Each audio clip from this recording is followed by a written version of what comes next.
Salut, bienvenue sur Résumé du film. Des cafards évoluent après avoir passé 400 ans sur Mars. Aujourd'hui, je vais vous présenter un film de science-fiction japonais appelé Terraform Mars. Dans un futur lointain, la surpopulation est sur le point de détruire la planète Terre. Pour créer un plan de secours en cas d'échec de notre écosystème, les humains décident de modifier l'atmosphère de Mars et de la rendre adaptée à l'existence humaine. Ce processus s'appelle la terraformation, et il commence par faire pousser une forme de vie plus simple, comme la mousse, à sa surface. La mousse contribuerait à augmenter la température de la planète et à la rendre similaire à celle de la Terre. Pour répandre la mousse sur sa surface, des cafards génétiquement modifiés sont envoyés. Nous sommes en l'an 2597. Quelque part à Tokyo, deux criminels nommés Komachi et Nanao sont poursuivis par la police. Ils courent frénétiquement à travers la foule, mais sans rattraper. Alors que la police les entoure, un véhicule futuriste arrive en lévitant dans le ciel et atterrit à proximité. À l'intérieur du véhicule se trouve le Dr Honda et son assistante. Ils sont là pour récupérer les deux criminels et les utiliser à leur propre avantage. Le médecin leur propose de faire partie de la mission de colonisation de Mars. Komachi et Nanao devront se rendre à sa surface et éradiquer toutes les colonies de cafards car elles ne sont plus nécessaires. Le Dr Honda promet de pardonner leurs crimes s'ils acceptent de participer. Le duo accepte l'offre. 2 ans plus tard, Nanao et Komachi sont maintenant formés et s'envolent vers Mars avec d'autres criminels comme eux dans un vaisseau spatial appelé Bugs 2. Nanao est toujours sceptique quant à leurs compétences car leur équipe est composée de voyous et de criminels. Alors qu'elle en parle à Komachi, le capitaine du vaisseau, Keisuke Dojima, les informe que le vaisseau est sur le point de se poser sur la surface de Mars. Il ordonne à tout le monde de se préparer à l'atterrissage. Lorsqu'ils atterrissent enfin à la planète, ils constatent que Mars n'est plus rouge comme avant, mais qu'elle ressemble plutôt à la Terre, parsemée de mousse verte. Le lieutenant Mina lance un dispositif qui sécrète des produits chimiques dans l'air pour tuer les cafards. Le capitaine leur ordonne alors de se répartir en groupe de 2 et de voir si le processus d'éradication fonctionne. Ils planifient de se retrouver au vaisseau dans 3 heures et choisissent leur coéquipier. Une membre de l'équipe nommée Asuka est jumelée avec un Yakuza, mais elle insiste étrangement pour être avec Ichiro, l'informaticien du groupe. Le capitaine accepte la demande, ne voulant pas qu'un conflit survienne. Les drones de l'équipe localisent alors un autre vaisseau envoyé il y a 10 ans, le Bugs 1, à proximité. Dojima contacte le docteur et lui dit qu'ils sont prêts pour le premier contact. Le docteur commence à sauter d'excitation, anticipant les résultats de la mission. Les groupes se rendent ensuite à la surface et commencent à chercher des cafards morts. 2 coéquipiers, Jin et Maria, sont confus de ne pas voir de cafards sur la mousse. Alors qu'ils continuent à chercher, ils tombent soudain sur 3 étranges créatures qui se tiennent juste devant eux. Ils se cachent rapidement derrière un rocher, apeurés. On ne leur avait pas parlé de ces grandes créatures qui ressemblent à des cafards de taille humaine et qui ont des massues comme armes. Pendant ce temps, Komachi et Nanao, qui cherchent également des cafards morts, tombent sur les mêmes créatures. Komachi est fasciné et essaie de lui faire signe, mais en quelques secondes, la créature attaque Nanao et lui brise le cou. Il s'enfuit ensuite en un éclair, laissant le corps de Nanao sur le sol. Nanao meurt dans les bras de Komachi, qui la regarde en détresse. Juste à ce moment-là, l'équipe de Gen arrive et raconte leur rencontre à Komachi. Les créatures ont aussi tué Asuka. Ils se précipitent vers le vaisseau et parlent des créatures au capitaine, puis ils se rendent compte qu'il était au courant depuis le début. Le médecin lui a ordonné de ne pas parler des créatures aux membres de l'équipe. Le capitaine explique que les cafards qui ont été envoyés il y a 500 ans ont évolué très rapidement en raison de l'abondance des radiations, et sont devenus des créatures plus fortes que les humains. Maintenant, le docteur apparaît sous forme d'hologramme devant l'équipe et leur assure qu'ils n'ont rien à craindre. Le docteur s'était préparé à ce moment précis depuis longtemps. Il a préparé pour chaque membre des injections distinguées qui leur conféreront les super pouvoirs de plusieurs insectes. Le médicament va améliorer leur ADN en le combinant avec celui de l'insecte. En utilisant ces pouvoirs uniques, ils peuvent combattre les cafards évolués. Cependant, les membres ne veulent pas combattre les cafards. Ils veulent plutôt abandonner la mission et retourner immédiatement sur Terre. Mais peu après, leur vaisseau est encerclé par des créatures. Un membre courageux de l'équipe, Godly, se porte volontaire pour attirer les cafards jusqu'à ce que les autres redémarrent le vaisseau. Il sort et s'injecte le produit chimique que le médecin lui a fourni. Dès qu'il fait cela, une mutation rapide s'enclenche dans son corps, le transformant en un hybride semi-homme, semi-scarabée. Maintenant, Lee est capable de lancer des flammes de son corps comme le font les scarabées. Avec ses nouveaux pouvoirs, Lee combat les cafards qui semblent être aussi puissants que lui. Il utilise son pouvoir unique et tire du feu de sa main. La force des flammes repousse les créatures et les brûle. Mais lorsqu'il s'arrête, on constate que seul l'exosquelette de la créature est brûlé. Un cafard court alors vers lui et le tue en un éclair. Pendant ce temps, un autre cafard s'accroche au vaisseau et brise une fenêtre. Il pénètre dans le vaisseau et tue immédiatement 2 des membres, rendant les autres effrayés pour leur vie. Le capitaine s'injecte rapidement la substance et commence à évoluer. Son ADN est mélangé à celui d'une fourmi pâle, qui ont la capacité de transporter des objets 100 fois plus lourds qu'elle. Le capitaine écrase alors facilement le cafard au sol et le tue. L'équipe fait la fête, mais leur joie est écourtée lorsqu'ils remarquent une foule de cafards se dirigeant vers le vaisseau depuis le radar. Sachant qu'ils ne peuvent pas tous les combattre, tout le monde décide de décoller et de retourner sur Terre. Cependant, lorsque le lieutenant essaie de démarrer le vaisseau, les moteurs fonctionnent mal et le système s'arrête. Il semble que quelqu'un ait délibérément saboté le vaisseau pour l'empêcher de décoller. Le capitaine pense rapidement à un plan. Il veut que l'équipe se rende au Bugs 1 et apporte toutes les pièces nécessaires pour réparer le Bugs 2, pendant qu'il combat les cafards. Tout le monde est d'accord, mais Ichiro se propose de rester derrière avec le capitaine et de l'aider. Avant de se rendre sur l'autre vaisseau, Komachi va voir le cadavre de Nanao pour la dernière fois. Il remarque des fils bizarres qui sortent de sa bouche, mais n'y prête pas attention.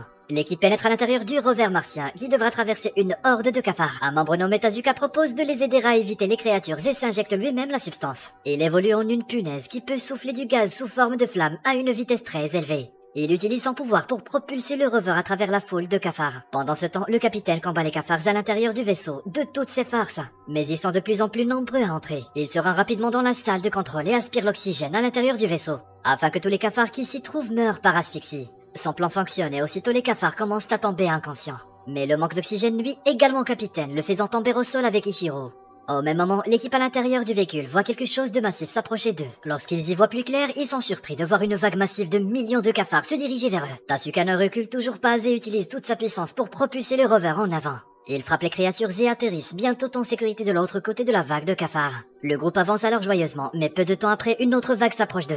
Celle-ci est encore plus grande que la précédente, contenant des millions de créatures. Tasuka ne peut pas s'en occuper tout seul, alors deux des membres de l'équipe, Maria et Osaku, se transforment également en hybrides. Les trois coéquipiers font de leur mieux pour combattre toutes les créatures, mais le rover se retourne et atterrit violemment sur le sol. Les trois sont jetés au sol, tandis que ceux qui sont à l'intérieur du rover sont assommés. Le rover s'avère être en mode de pilotage automatique et emmène les membres vers le vaisseau de destination.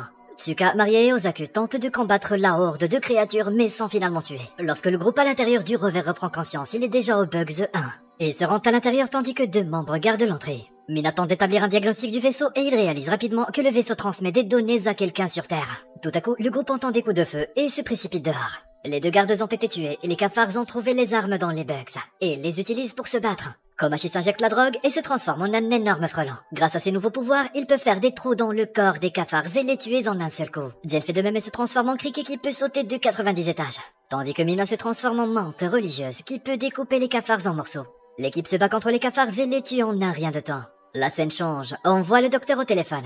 Un cafard répond soudainement au téléphone. Contrairement aux autres cafards, il peut parler japonais et communiquer avec le médecin. Il avertit l'insecte de ne pas s'approcher de Komachi une fois qu'il se sera transformé, car son insecte est extrêmement dangereux. Après avoir mis fin à l'appel, le cafard se rend à l'intérieur du vaisseau Bugs 2 et fait circuler à nouveau l'oxygène. Puis le corps de la créature se déchire en deux et Asuka en sort. L'équipe pensait qu'elle était morte, mais il s'avère qu'elle était du côté du docteur depuis le début. Son pouvoir unique après avoir été injectée est qu'elle a la capacité de contrôler l'esprit des cafards comme une guêpe émeraude. Elle a donc manipulé les insectes pour qu'ils s'opposent les uns aux autres et a survécu. Elle tue ensuite le capitaine et verse de l'eau sur le corps d'Ichiro. Ichiro était aussi dans le plan depuis le début. Son corps s'est transformé en moustique asiatique, une créature capable de survivre dans des conditions extrêmes. Et il a uniquement besoin d'eau pour revenir à la vie. Le médecin leur a confié une mission consistant à ramener un œuf de cafard sur Terre, afin que le gouvernement japonais puisse les reproduire et les utiliser pour renforcer son armée. C'était leur mission principale et la mission d'élimination des cafards n'était qu'un leurre. Ichiro et Asuka décollent alors avec l'œuf à l'intérieur du vaisseau. Cependant, l'œuf commence à éclore à mi-chemin et donne naissance à deux cafards évolués. Asuka essaie d'utiliser son pouvoir pour les contrôler, mais ça ne marche pas. Ces créatures sont bien plus évoluées que les autres, ce qui en fait les plus puissantes de toutes.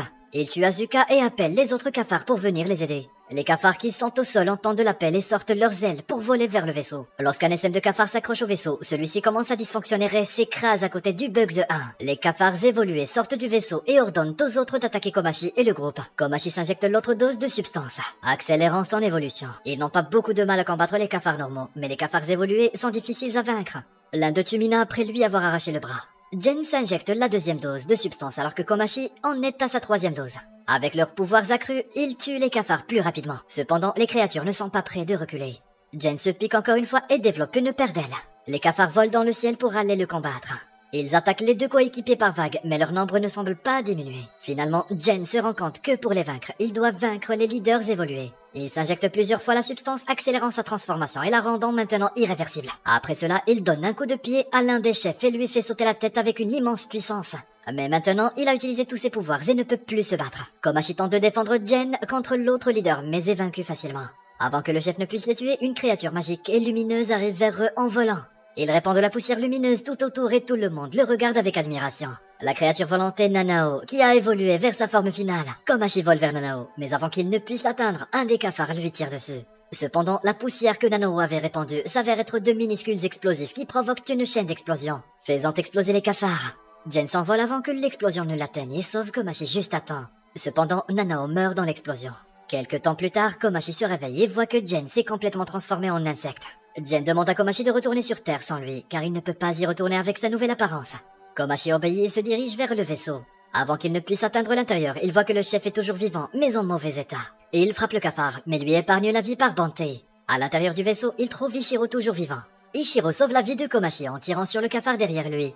Les deux hommes lancent finalement la capsule de sauvetage et s'envolent vers la Terre sous le regard des cafards. De retour sur Terre, le docteur remarque qu'Ichiro a piraté leur système et diffuse toute l'aventure dans le monde entier. L'assistante du docteur commence à paniquer maintenant que le secret du gouvernement japonais est révélé au monde entier. Cependant, le docteur semble calme et dit qu'il va vendre toutes les données des bugs aux autres gouvernements du monde qui sont prêts à les acheter. L'assistante pointe son arme sur le docteur car elle s'avère être une espionne du gouvernement japonais. Mais le docteur semble être déjà prêt pour l'attaquer, bloquant la balle avec une barrière protectrice. Il tue ensuite l'assistante avec un poison qui a été installé dans le laboratoire en cas d'urgence. De retour dans le vaisseau spatial, Ichiro jure de dénoncer toutes les personnes impliquées dans la mission. Lorsqu'on lui demande ce qu'il veut faire à son retour sur Terre, Komachi répond qu'il fera des tombes à la mémoire de tous ceux qui sont morts, et qu'il reviendra ensuite sur Mars. Ce sera tout pour aujourd'hui. Dites-nous dans les commentaires ce que vous pensez de ce film. Abonnez-vous à notre chaîne pour voir plus de vidéos comme celle-ci. Merci d'avoir regardé.